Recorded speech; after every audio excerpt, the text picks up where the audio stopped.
a couple of times talked about sort of indigenous processes of thinking about reconciliation or peace. Could you share with us a little bit of what that means, perhaps in the context of South Sudan, from the tribal chiefs, what their process is? And there's a second question to that too. I'm kind of wondering, because classically we think of religious conflict being between different groups, but I would imagine in the peace building enterprise that peace builders would face strong resistance within their group, those who would see things going a different way. In other words, you may be moving toward a reconciliation that the rest of the group is resisting. Right, right. Starting off with indigenous methodologies, and of course, the different cultures of the world have many different ways of doing that, but if you go and sit and learn from each one, you can see what has been their methodology. And so that's basically what I did when I was supporting, just from a logistical standpoint, a Nuer intra-conflict that they resolved themselves using their own methods. I was so amazed by that. I had never seen anything quite like that happen, and so I did my PhD on that to learn more. And when I did that, I actually traveled with a Nuer academic, and we went into the bush, sitting under the tree all day long, just people telling the stories of what they believe and how they resolve conflicts and how their ancestors had passed on this wisdom for them. But just a concrete example, the difference between the West and, for instance, the Dinka and the Nuer. Now, both of these tribal groups, the largest two in southern Sudan, these are known as acephalous societies.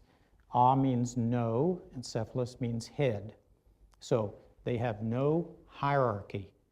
It is non-hierarchical. So there are no paramount chiefs, there are no kings. It is a flat organization. There were custodians for the water, custodians for the air, custodians for the land, depending on whose conflict it was as to who helped resolve it, which meant they became masters at consensus and problem solving through consensus. But to do that takes a huge amount of time, days of telling the stories and surfacing the issues. That is not a Western approach.